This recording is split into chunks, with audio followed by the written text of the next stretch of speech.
बोली कृष्ण कन्हैया लाल की। आइए कथा आरंभ करते हैं। कहीं तो गलत जा रहे हैं ना हम, कहीं तो कुछ हो रहा है जहां पर लोगों को लग रहा है अरे भाई छोटे में ही अच्छा हो जाएगा। जब समझ आ जाए ना दिक्कत हो रही है तो दिक्कत को ठीक करते हैं, वरना मजा देखिए सबको आता है। अगर इतने लोग एक साथ इकट्ठा होकर आनंद से रहे ना, मुझे नहीं लगता कोई भी युवा बोलना चाहेगा कि वही शादी छोटी करेंगे। मजा उनको भी आता है। और छोटी का मतलब ये नहीं 2 लोगों में कर रहे, वो उनको बुला रहे हैं जहां उनको पता है कि ये मेरे लिए खुश होंगे। वो उनको नहीं बुला रहे जहां उनको लग रहा है कि ये अपने बारे में ही सोचेंगे सिर्फ। तो यहां पे ऐसे प्रतिष्ठित लोगों की बात हो रही है। तो ऐसे 4-5 लोग थे उस गांव में, उनको पता चला, उनको लग रहा है ये तो हमारा काम है, हम ठीक करेंगे इसको। आ गए नरसी जी के पास, नरसी जी गलत है, आप ये नहीं कर सकते, ये तो हमारे रीति रिवाज के खिलाफ है, ये तो ये है, ये तो वो है। नरसी जी ने कहा मैं जानबूझ के थोड़ी कर रहा हूं, आपको पता नहीं मेरी स्थिति क्या है, आपको पता नहीं मेरे घर की स्थिति क्या है, आपको लगता है मैं इतने लोगों को जिमा सकता हूं, और अब मैं सबको निमंत्रण दे दूं और कुछ को खिलाऊं और कुछ को खाली पेट भेज दूं, ये तो और गलत बात है ना। जितना मुझसे हो सकता है उतना मैं कर रहा हूं। वो फिर समझा रहे नहीं नहीं, वो आप देखिए आपको कैसे करना है, आप सोचिए आपको कैसे जिमाना है, आप तैयारी करिए। नरसी जी के मैं नहीं कर सकता। तो उन्होंने कहा नरसी जी अब तो आप जिद पे अड़ गए हैं, तो क्योंकि आप जिद पे अड़ गए हैं तो हमें भी जिद पर अड़ना पड़ेगा। तो कल आपके घर पूरा गांव परिवार सहित पहुंच जाएगा। कैसे जिमाना है, क्या जिमाना है, आप देखिए। ये बोलकर वो चले गए। नरसी जी की तो सांसें ऊपर नीचे, बहुत बड़ी बात है भाई। और उस समय तो समय ऐसा था कि आसपास लोग क्या कहते हैं, समाज क्या कहता है, इससे बहुत फर्क पड़ता था। उनको बहुत डर लग रहा है। अब परिस्थिति हाथ से बाहर होने के बाद नरसी जी क्या करें, वो तो भगवान को मनाने लगते थे। उनको तो कुछ भी हो भगवान को मनाते थे। तो भगवान को मना रहे हैं, मेरी सहायता करिए, मुझे कुछ बताइए, मैं क्या करूं, मेरा मार्गदर्शन करिए। अब यहां पर वो 4-5 व्यक्ति गांव के थोड़ी दूर एक चाय की दुकान थी, वहां जाके खड़े हो गए। पहले आदत थी ना, काम के बाद कोई ना कोई चाय की दुकान पर कहीं ना कहीं सब मिलते थे, इधर उधर की बातें करते थे, फिर अपने अपने घर जाते थे। तो वो सब आके बैठ गए, चाय पी रहे हैं। अब एक ने कहा कि आज तो बड़ा मजा आया, दूसरा कहे असली मजा तो कल आएगा, असली तमाशा तो कल होगा। इनको आनंद आ रहा है किसी को तकलीफ में देख के। उस दुकान पे 2 सेठ आते हैं। दोनों ने आकर कहा कि भाई आपके गांव में कोई बड़ा सेठ है क्या? व्यक्तियों ने कहा क्यों, क्या काम है, उस हिसाब से बताएं कौन सा सेठ हो सकता है। बोले हम द्वारिका जा रहे हैं, हमें वहां एक जरूरी काम है, तो हम 700 रुपए लेकर जा रहे हैं। कितने रुपए? अब कल मैंने आपको बताया जिस समय की बात हो रही है उस समय 1 रुपया भी बड़ी बात थी, तो 700 तो जल्दी से किसी के पास होते ही नहीं थे। तो वो कहे हम जरूरी काम से जा रहे हैं, 700 रुपया द्वारिका लेके जा रहे हैं। और हमें नहीं पता था कि जूनागढ़ से द्वारिका के बीच एक जंगल का रास्ता आता है। पहले डकैत इत्यादि जंगलों में ही बैठते थे कि इसी रास्ते से कोई आया तो उसे लूट लेंगे। बोले हमें ये बात पता नहीं थी कि जूनागढ़ से द्वारिका के बीच ऐसा रास्ता आता है। तो आपके यहां कोई बड़ा सेठ है जो हमें द्वारिका की हुंडी लिख के दे दे। हुंडी मतलब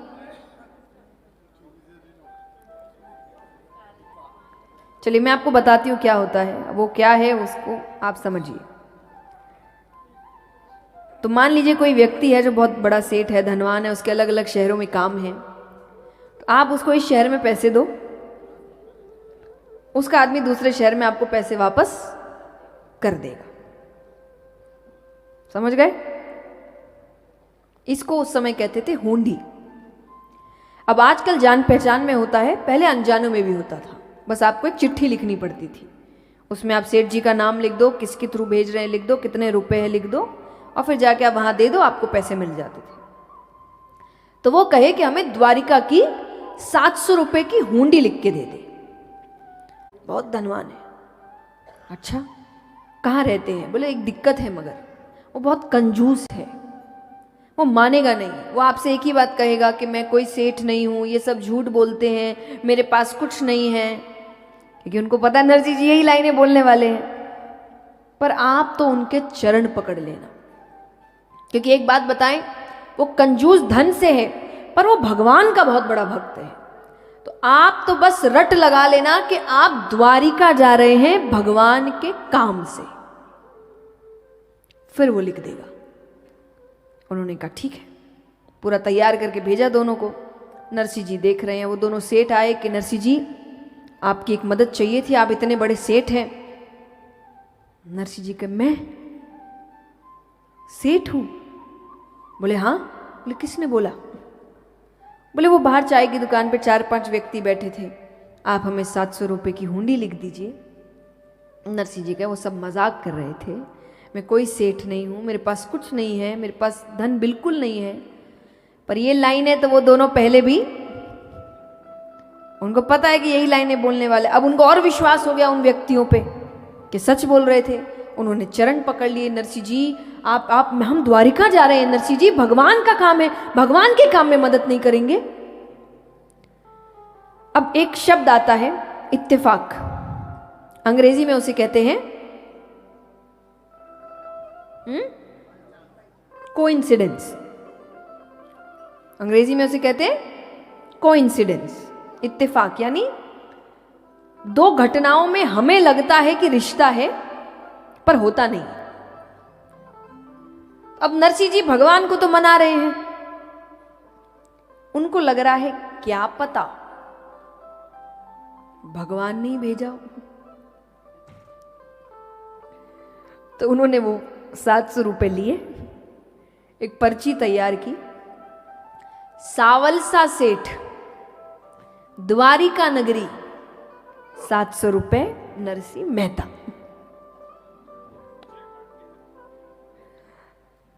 अब 700 रुपए में एक बार क्या वो 4 बार जिमा दे, इतने पैसे अब तो चिंता ही नहीं उनको।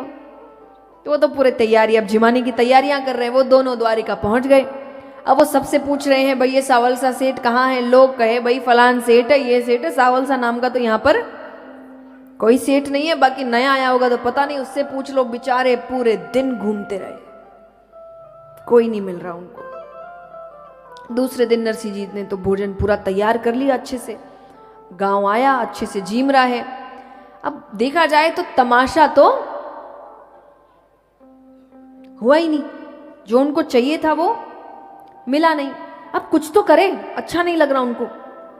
तो जब जब नरसिंह जी जिमाते हुए जा रहे हैं उन 4-5 व्यक्तियों के, तो वह आपस में बात करने का नाटक कर रहे हैं। तो वो कहे अरे हम तो यहां अच्छे से भोजन कर रहे हैं, पर वो बेचारे 2 सेठ नरसिंह ने तो ठग लिया उनको। ये बात नरसिंह जी के कानों तक गई। जिस व्यक्ति ने धन को कभी महत्व नहीं दिया, उनके पास कम धन था क्या भाई? उन्होंने कभी धन को महत्व नहीं दिया।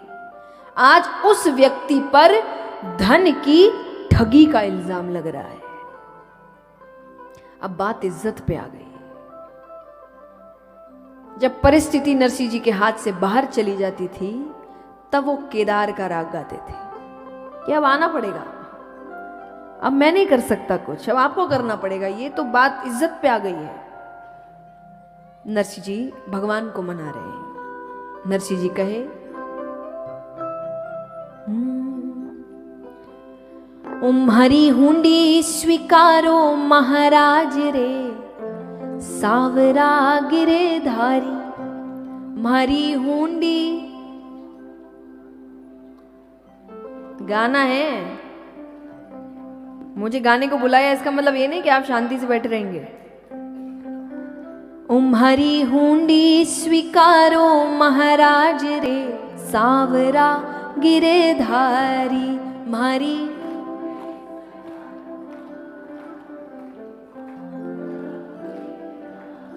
उम्हने एक छे थारो आधार रे, सावरा गिरधारी माने।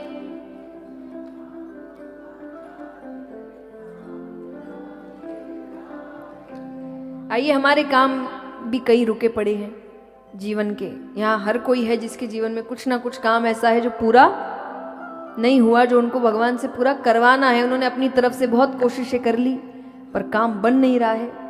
तो आप भी अपनी तरफ से मानसिक पर्ची लिख दो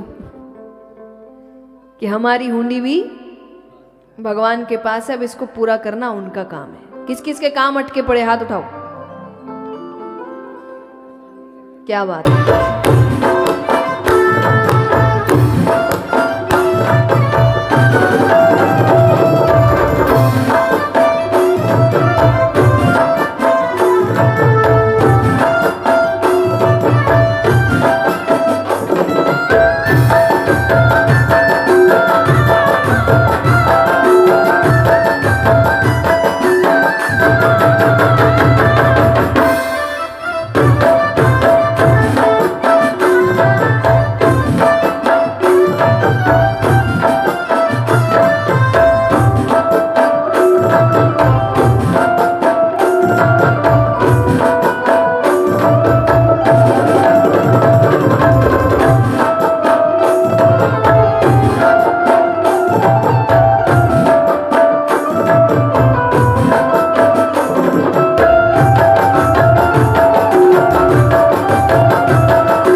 नरसी जी कहे, आपने तो कई बार भक्तों की लाज रखने के लिए अवतार तक लिए हैं। मैं तो इतना भी नहीं करने को कह रहा हूं, छोटा सा काम है मेरा। आप तो अवतार भी लेकर आ जाते अगर भक्त को जरूरत पड़े तो। नरसी जी कहे, तुम्हारी हुंडी स्वीकारो महाराज रे, सावरा गिरधारी। बोली द्वारिकाधीश की। तो यहां पर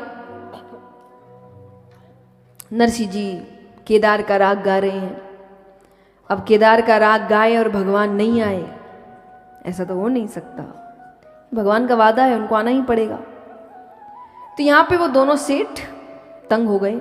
उन्होंने कहा, भाई देखो काम तो बनेगा नहीं। नरसी ने ठग लिया।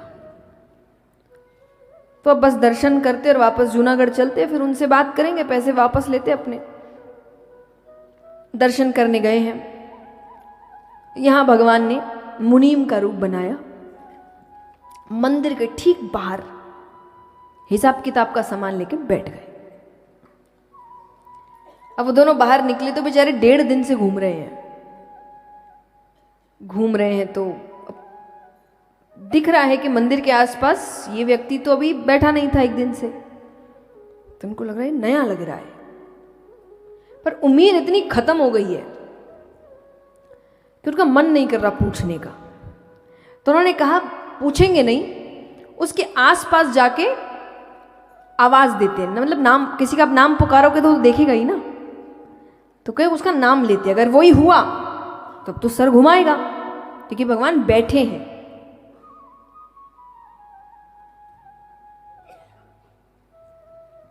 भगवान बैठे हैं नीचे। तो यहां पर उन्होंने जाके कहा, सावल सा सेठ। नाम सुनते ही भगवान ने सर ऊपर किया। भगवान कहे, नरसी जी ने भेजा है। वो दोनों कहे, अरे प्रभु आप कहाँ थे? हमने पूरी द्वारिका घूम लिए, भगवान कहे अरे मुझे घर से ज़रूरी काम आ गया था तो मुझे घर जाना पड़ा था, आपके 700 रुपये है ना, मैं अभी ला के देता हूँ। तो भगवान ने एक व्यक्ति को भेजा, भगवान के पीछे एक बड़ी सी हवेली थी, उस हवेली के अंदर भेजा। वो व्यक्ति गया और अंदर से 700 रुपये लेकर आया, ला के दे दिया। हो गया काम, इतना ही काम था ना, 700 रुपये देना था, हो गया। अब जितना काम था उतना ही किया। क्या भगवान, भगवान है, कुछ तो अलग करेंगे। तो 700 रुपये दिए, वो दोनों कहे अच्छा हम चलते हैं। भगवान कैसे कैसे, थके हुए लग रहे हो, भोजन करके जाओ।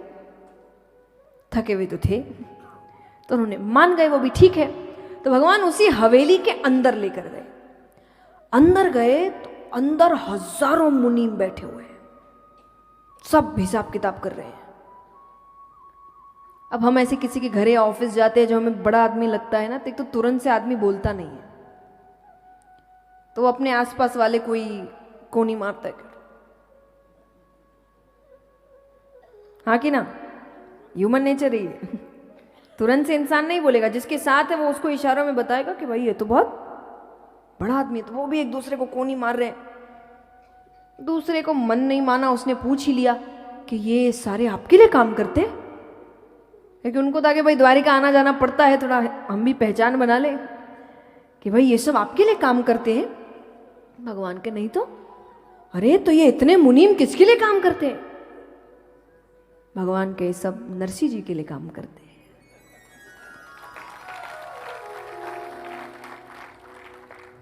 अरे वो बहुत बड़ा सेठ है, वो दिखाता नहीं है। मैं भी सेवक हूं, मुझे जो काम करने को कह दिया जाए मुझे तो बस वो काम करना है। और भगवान ने अपने हाथ से मनुहार करते हुए उनको भोजन कराया, खूब नरसिंह जी का नाम बड़ा कर दिया।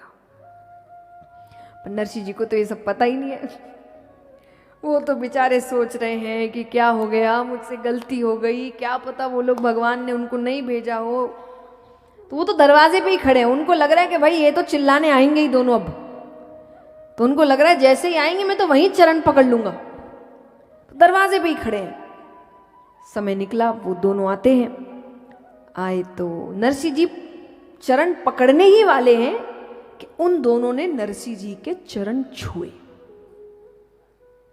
नरसिंह जी के आप क्या कर रहे हैं? अरे आप इतने बड़े सेठ हैं पर इतने सरल, पता ही नहीं लगता, कोई अहंकार नहीं, देखकर बिल्कुल नहीं लगता इतने लोग आपके लिए काम करते हैं। नरसिंह जी को समझ नहीं आ रहा ये बोल क्या रहा है, तो वो सारी बातें बता रहे हैं। अब वो बताए जाए नरसिंह जी रोए जाए, वो बताए जाए नरसिंह जी रोए जाए। अंत में जब उनकी बातें खत्म हो गई तो नरसिंह जी ने दोनों के चरण छुए। अब वो कहे हमारे चरण क्यों छू रहा? नरसिंह जी कहे बड़ी सुंदर बात, देखिए ये दर्शाता है सत्संगी कैसे होते हैं, वरना हमारा काम बन जाए तो हम अपने उत्सव में पागल होते हैं। नरसिंह जी ने उनके चरण छुए, क्यों? नरसिंह जी कहे अरे मेरी तो बस लाज रखी, पर आप दोनों को साक्षात दर्शन दिए। बोली सांवरिया सेठ की। उनको अभी भी लग रहा है कि इनको मेरे से ज्यादा मिल गया। अरे मेरा काम नहीं बनता चलता, पर दर्शन तो इनको हुए, वो तो मुझे चाहिए। यानी इतना कुछ होने के बाद भी उनको महत्वपूर्ण ईश्वर लगते हैं। भक्त यही होता है। मैं हमेशा कहती हूं सांसारिक भी व्यक्ति ऐसा नहीं है भक्ति नहीं कर सकता। सब कुछ छोड़ने के बाद ही भगवान को अपनाना है, ये किसने कह दिया पता नहीं, क्योंकि ऐसा पहले तो नहीं था। आज मुझे एक बात बताइए, भक्ति अभी ज्यादा है कि पहले ज्यादा थी? पहले मतलब जब ये इतने बड़े बड़े भक्त हुए, तो भक्ति अभी ज्यादा है कि पहले ज्यादा थी? पहले ज्यादा थी। भारत अभी ज्यादा धनवान है कि पहले ज्यादा धनवान था? पहले ना, भारत का नाम क्या था? सोने की चिड़िया। इतना धन था भारत के पास, तभी तो आए इतने लूटने। गरीब देश को कौन लूटता है? इतना धन था हमारे पास। तो यानी धन भी ज्यादा था और भक्ति भी ज्यादा थी। अब ये दो तो एक साथ मिलते नहीं। भक्ति करनी है तो लोग यही बोलते हैं ना, धन त्यागना पड़ता है। तो फिर पहले भक्ति कैसे बढ़ी? क्योंकि धन भी ज्यादा था तब तो। क्योंकि ऐसा कुछ नहीं है। ये मैंने कहा ना, कई बार बीच के लोग आके काम खराब करते हैं। आपको आपकी संस्कृति, आपके ईश्वर, आपके शास्त्रों से इतना मोड़ दिया गया, इतनी गलत बातें आपके दिमाग में भर दी गई कि अब हमको लगता है यही हमारी संस्कृति है। वरना ऐसा होता तो पूरी गीता में भगवान ने एक बार भी अर्जुन को क्यों नहीं बोला सब छोड़ने? अर्जुन तो राजकुमार थे। राजा से ज्यादा ऐश्वर्य किसके पास होता है? राजा से ज्यादा धन किसके पास होता है? अरे सर से पैर तक तो सोने में लदे होते हैं वो, सोने के रथ में तो घूमते थे। तो भगवान को गीता में सबसे पहले तो अर्जुन को बोलना चाहिए था ना कि सबसे पहला काम क्या करना है, इसको छोड़ना है। बोला ही नहीं, कुछ छोड़ना नहीं है। कमल कैसा होता है? आप कमल के ऊपर पानी की बूंदे डालिए, वो ग्रहण नहीं करता, स्पष्ट दिखेगी बूंदे आपको, हाँ कि ना? पर रहता तो पानी में ही है, कीचड़ में भी रहता है, उसको ग्रहण नहीं करता।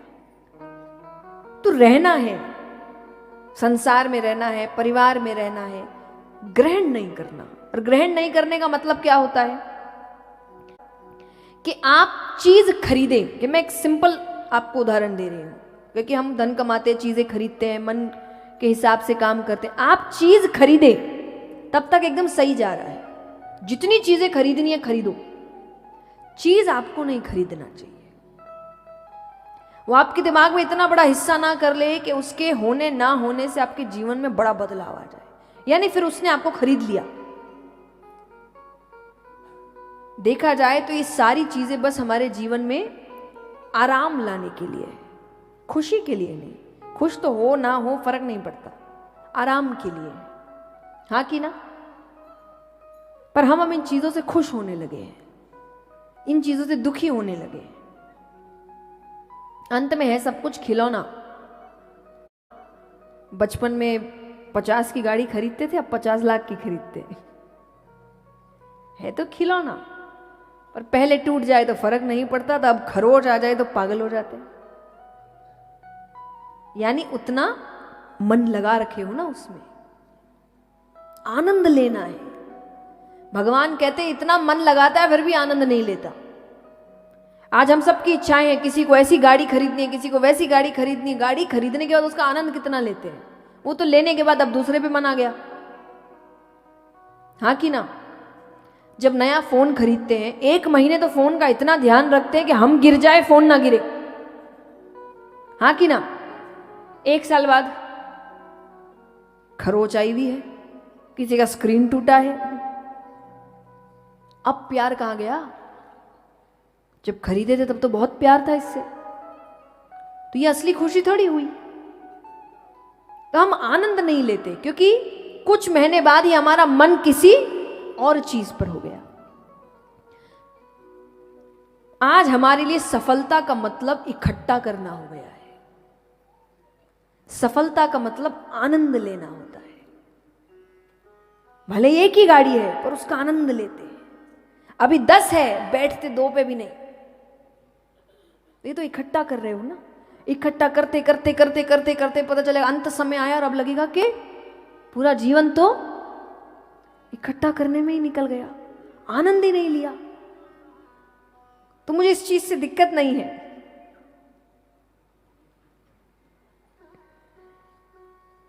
कि आप धन कमाते हैं, अपनी इच्छाएं पूरी करते हैं, पर मुझे लगता है आनंद नहीं लेते हैं, पूरी करके रख देते हैं, फिर इच्छा कहीं और चली जाती है। वरना यहाँ कई होंगे जो आज जो जीवन जी रहे हैं ना, एक समय पे इसी जीवन की प्रार्थना करते थे, पर अब जब ये सब मिला तब तक और बड़े सपने बन चुके हैं, तब इस जीवन का इतना महत्व नहीं रहा। ऐसे जीते रहे जीवन में कभी सुखी नहीं रहेंगे। चीजों पर अपनी खुशी मत डालिए। खुश तो हम ऐसे भी हैं, कुछ हो चाहे ना हो, बाकी इच्छाएं पूरी कर रहे हैं। अब सत्संगी क्या होता है, वो इसी जीवन में जीता है, लेकिन जहां उसको पता चल गया कि ईश्वर के आगे कुछ बढ़ रहा है, वो उसी वक्त उसको छोड़ देता है। हर चीज के ऊपर ईश्वर होने चाहिए। आप कुछ भी करिए, आपका उद्देश्य होना चाहिए ईश्वर खुश होने चाहिए। हमारी दिक्कत क्या है? सबसे बड़ा रोग, सबसे बड़ा रोग क्या कहेंगे? ये दिन भर कहते रहते हैं कुछ भी कर लो आप, धन नहीं कमाओगे तो आलसी बोलेंगे, कमा लोगे तो लालची बोलेंगे। आप कुछ भी करिए, ये कुछ ना कुछ बोलेंगे। इनके लिए जीवन नहीं जी रहे हम, इसके लिए जी रहे हैं, क्योंकि ऊपर जाके नजरें इनसे मिलानी है, दुनिया वालों से नहीं मिलानी। ये तो कभी गाली देते हैं, कभी ताली देते हैं। मैं एक बात हमेशा कहती हूं कि कठोर लगती है ये बात, पर ये सच है कि आप लोगों को खुश करने के लिए मर भी जाइए। क्या करिए? मर भी जाइए, तो आपके मरने के बाद ये बोलेंगे मन से नहीं मरा, उसका मन ही नहीं था मरने का। ये कभी खुश नहीं होते, इनको खुश करना भी नहीं है, खुश तो इनको करना है। कुछ भी करो, आप कोई भी काम कर रहे हैं ना, मन में सोचिए ईश्वर को कैसा लगेगा, उनको अच्छा लगेगा क्या? अगर आपको जवाब मिलता है अच्छा लगेगा तो कर देना, भले ही पीछे लोग कह रहे हो मत कर मत कर, अरे छोड़ो, कर दो काम। लेकिन अगर आपको ऐसा लग रहा है कि ईश्वर को अच्छा नहीं लगेगा, तब भले ही हजारों की संख्या में पीछे लोग खड़े कर कर कर नहीं करना। और यहां इतने कई बार हमें लोग कहते हैं कैसे पता चले, अरे इतने समझदार सब है, ये झूठा मुखौटा पहनते हम सब, और हम सबको पता है क्या सही और क्या गलत है। हाँ कि ना? जब गलत करते हो ना, अंदर से ऐसे हिचकिचाहट होती है कि नहीं? सही है क्या, करूं कि नहीं? जिसको पता है सही, वो इतना सोचता ही नहीं है, उसको पता है सही है। जब हिचकिचाहट होती है, जब खुद को सफाई देने लगते हो ना, आजकल तो चलता है, इतना कौन मानता है, मतलब गलत कर रहे हो। जो नहीं करता वो सफाई नहीं देता, जो सही है उसको मतलब नहीं है। आज अगर आप सही और कोई आपसे कह रहे तूने गलत किया, आप क्या बोलोगे? तुमको जो समझना है समझो, मुझे पता है मैंने सही किया, मेरे ईश्वर को पता है मैंने सही किया। पर जिसको पता है ना उसने गलत किया, बहुत सफाई देगा, नहीं नहीं मैं तो ऐसा, मैं तो, अरे क्यों मनाना है आपको किसी को? आप मुझे बात बताइए, कर्मों का फल कौन देता है? क्यों दूसरों को सफाई दे रहे हैं कि हम अच्छे हैं कि बुरे हैं? फल तो वो देगा, और अगर वो फल दे रहा है तब लोग आपको गाली दे कि कुछ भी दे, हमको क्या मतलब? उसको काम सही लग रहा है तभी तो जीवन में सुख है। हाँ कि ना? बताइए। क्योंकि एक तरफ हम कहते हैं जिसको जो भी देते हैं भगवान देते हैं, मानते हैं ना? कौन कौन मानता है ये? पर फिर किसी और को देखकर हम कहते हैं अरे इसको तो ऐसे ही मिल गया, ऐसे कैसे मिल गया? देने वाला तो वही है, उसको कुछ तो दिखा होगा इस व्यक्ति में तभी दिया। कई बार हमें समझ नहीं आता, क्यों? क्योंकि हर बार इसी जन्म के कर्मों का नहीं मिलता, कई बार पिछले जन्म के कर्मों का भी मिलता है, वो दिखाई नहीं देता ना। तो हमें लगता है इसको तो ऐसे ही मिल गया, ऐसे ही नहीं मिला, उसने पिछले जन्म में किए ऐसे कर्म। तो आप याद रखिए, आपको जो भी मिलता है अच्छा या बुरा, आपके कर्मों का ही मिलता है, और देने वाले तो एक ही है। तो खुश किसको करना है? भगवान। और वो काम बनाते भी है। मनुष्य स्वार्थी है, शिकायतें कर देता है, धन्यवाद नहीं करता। धन्यवाद के समय तो क्रेडिट खुद ले जाता है, मेरी मेहनत मैंने किया। जब बुरा होता है तब भी बोलो मेरी मेहनत मेरे कर्म थे कि मैंने जीवन में ऐसे दिन देखे। तब तो भगवान पे इल्जाम लगाता है, भगवान क्या कर रहा है, भगवान मेरे साथ ही क्यों कर रहा है। तब अच्छे में भी बोला करो कि भगवान ने कृपा करी है, भगवान ने सब कुछ किया है। तब तो अपने ऊपर क्रेडिट ले जाते हैं पूरा। मत, धन्यवाद करिए ईश्वर को। मैं नहीं कहती कि अब मत मांगिए, कई बार लोग हमसे कहते हैं कि भगवान से मांगना नहीं चाहिए। मैंने कहा इनसे नहीं तो किससे मांगेंगे भाई? हाथ ही फैलाना है तो इसके सामने फैलाए ना। फैलाता तो है हाथ व्यक्ति, कोई दुनिया के सामने फैलाता है, कोई इसके सामने फैलाता है। मुझे यहां ज्यादा सही लगता है। अब सांसारिक है, क्या करें, सांसारिक जीवन जिएंगे तो मांगेंगे भी, भाई ये चाहिए वो चाहिए ऐसा चाहिए। इनसे मांगो, जी भर के मांगो, ये चाहिए वो चाहिए ऐसा चाहिए वैसा चाहिए। सब कुछ मांगने के बाद एक लाइन और बोलना, लेकिन जितना दिया बहुत है। आपने बहुत किया, आपने बहुत दिया, क्योंकि दिया है। मुड़ के देखेंगे ना, हमारे इतने काम भगवान ने बनाए हैं, पर व्यक्ति याद नहीं रखता। देखिए, मुझे नहीं पता मेरे जाने के बाद अब मेरी बातें मानेंगे कि नहीं, तो जितना हो सके अभी करा के चली जाऊं। तो आपके अभी तक के जीवन में भगवान ने आपके जितने भी काम बनाए हो, उन सब के लिए धन्यवाद करते हैं। एक साथ करेंगे? कौन कौन तैयार है? तो भगवान से क्या कहना है?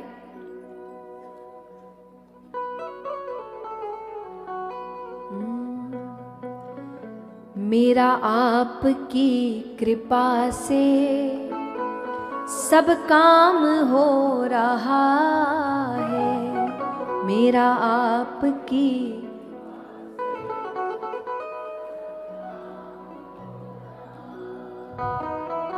करते हो तुम कन्हैया, मेरा नाम हो रहा है, करते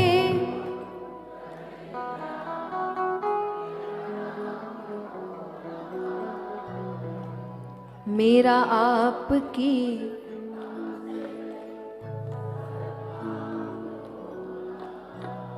तो यहां पर अब कल पत्रिका लिख दी, जोशी जी लेकर निकलते हैं,